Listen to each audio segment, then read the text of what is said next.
ഒരു ക്ലാസിക് കൺഫ്യൂഷനിലാണ് ഞാൻ നിൽക്കുന്നത് തുടങ്ങുമ്പോൾ തന്നെ. എനിക്ക് മുമ്പ് സംസാരിച്ച എല്ലാവരും മലയാളത്തിലാണ്. പക്ഷേ നമ്മുടെ കുടുംബത്തിൽ ഒന്നോ രണ്ടോ പേർക്കെങ്കിലും മലയാളം അറിയില്ല. അപ്പോൾ ഇംഗ്ലീഷിൽ സംസാരിക്കണമോ അതോ മലയാളത്തിൽ സംസാരിക്കണമോ? So I thought I'd speak in English in deference to Bharat Kumar and Ramesh Kumar. This is in your honor. I'm sure Ramesh, you can follow Malayalam. You can. I'm sure you can. But Bharat, you may not be able to. I know that. Well, I'll do the translation on it.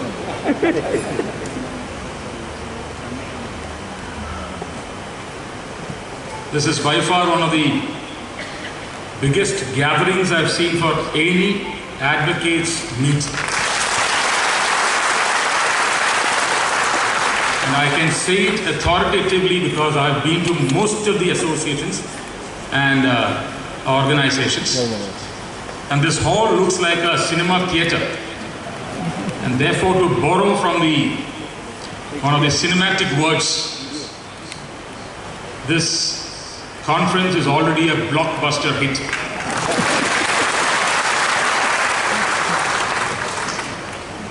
We don't have space here, so there are young friends sitting on the gallery having a bird's eye view from there.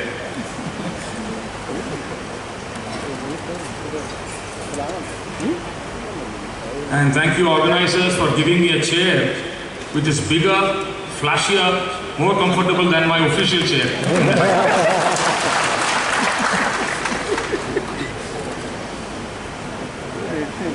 I completely feel at home because I see so many of my friends sitting here from the High Court. I don't feel that I'm in Kottayam. It's almost like as if I'm in Ernakulam. I think the majority are from the High Court, and it's a great, great pleasure to be within my fraternity. I haven't grown from being a lawyer. I still am a lawyer. And if there's anything that I've missed after I was asked to take up a job on the bench, is the sheer pleasure of advocacy. And I think lawyers who appear before me in the High Court possibly know this because I don't let them speak, because I have to stop speaking before I can let them. So I have that hangover of being a lawyer. It has just been 2.5 years after I stopped it. And that is why when Raju, I call him Raju, Raj Kumar, invited me, I had no second thoughts of coming here.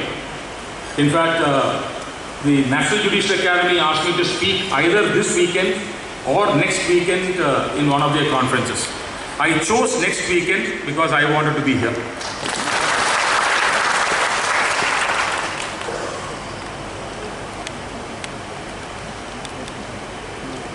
Now, one thing that always impresses me when I come to you here, and thank you for inviting me more than once. I think I've been to your meets much more than I've been to any other organization, and thank you for that. Is that this organization ingrains in its members selflessness and a duty of service rooted in nationalism. I know that Mr. Rajendran was also speaking on that. But then nationalism for me, or for anyone else of this country, is not rooted in jingoism. Nationalism for us, for all of us, is that we love our country. If we don't love our country, who will? If we don't speak well about our country, who will? Go to the world platform and you speak ill about your own country. What does the world think of you? It's almost as if you are speaking ill of your parents. If you speak ill of your parents, your father or your mother, who is going to respect you? If you say that my father is bad, my mother is bad, what kind of place do you get in the world community? So nationalism for me is rooted in your love for country. And this is not a love that is fostered by fear. This is not a love that is fostered by intimidation. It's a love because this is your motherland. This is your mother.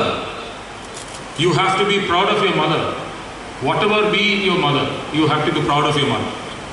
So this, according to me, is nationalism, in my view.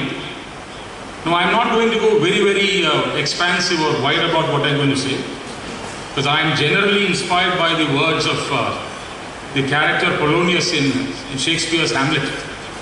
Brevity is the soul of wit, and tediousness it is limb and exterior excellence. So I'll be very concise and very brief. But one thing that attracts me to this organization whenever you invite me to come and speak, and I think last time I came was at the Bharat Tourist Home at Nagli. I think Justice K.T. Thomas was also there. I'm surprised that when you have an event at Kottayam, he's not here. But he was there at the BTH. So it was this concept of nationalism that we spoke there also. In fact, Justice Thomas was speaking very, very vividly about his experiences on the bench. And he was saying how most of his judgments were laced by this concept of nationalism. And I just remind you, my dear sisters and brothers, if you have read the Max Muller, he's a German thinker. Please read his works. He says if there is one place in this world where human life has found its greatest expression, it is India. If there is one place in this world where every freedoms have found expression, it is India. This is India. And I can't find a better place in the world either. I have traveled the world. Is there any other place where you can have your freedom so easily? The only comment that people have about India is that you have too much of freedom. It is not that your freedoms are restricted, it's because you have too much of freedom. You are not really aware of your duties. That perhaps is a constructive criticism. We have duties also. So as an organization which believes in nationalism, I believe that our first way forward is to tell our citizens how well to balance your duties and freedoms. It is not that we don't have duties, it is that we are not aware of the duties. And we have to think high. We have to think beyond the ceiling. Because after all, what we think is what we are. India is what its citizens think it is. It is what its citizens feel it is. Why is it that some countries pride in saying that we are the best in the world? Why is it that Indians don't say that in an open platform? Why don't we say that India is the best? I have no hesitation in saying that. We have the best value systems this world has ever seen. And this is not a system that we created yesterday. This is a system that has been there perhaps ever since the civilization was there. Our concepts of dharma, our concepts of karma. Is there anything more pristine than that? What is karma? What is nishkama karma? You do your karma without thinking about the consequences. And if every citizen does his karma without heed of his consequences, then it is paradise. This is what India is.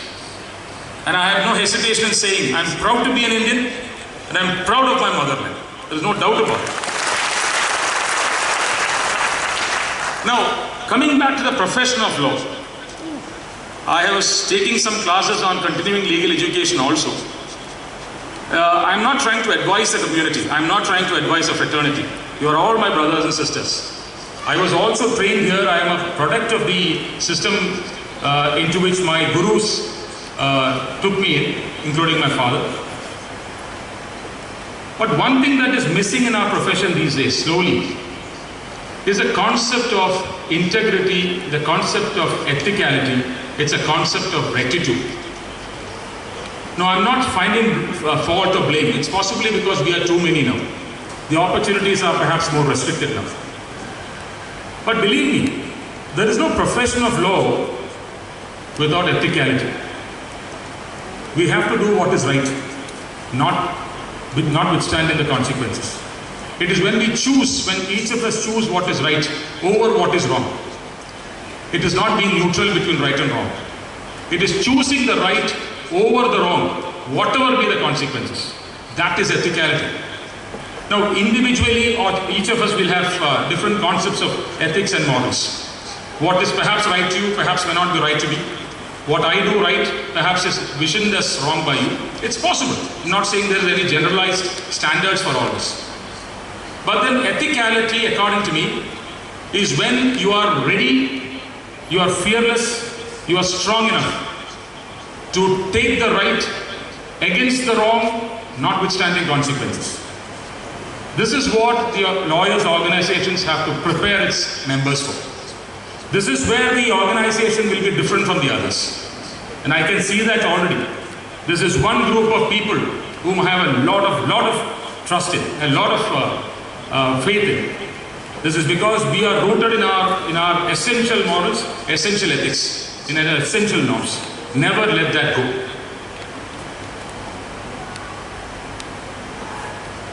Now, coming back to a slightly lesser intensity, when you are talking about an organization of this nature, I know that lawyers, I was also practicing, I know the difficulties when a lawyer faces. This is just one thing that I want to tell you. You must now protect each other. Be your brother, be your sister. And remember that and follow that assiduously. This is not for the effective. One man's problem here, one woman's problem here should be all our problem. They should feel that they belong, they bond into a fraternity, into a group which will stand with them thick and thin, night and day, summer or winter. I need to see that fraternity here, I need to see that friendship here, I need to see that camaraderie here. You're already there, but I'm saying it should be the next level. This is where an organization of this nature can then balance its ideals. The serious ideals of nationalism, of nation building, rooted with the individual, the need of an individual for support, protection, for friendship. Let us not feel that we are isolated in any manner. Let us feel that we have a big society association behind you, which will take care of you, which will protect you. And I want this organization to take the step forward of ensuring that every member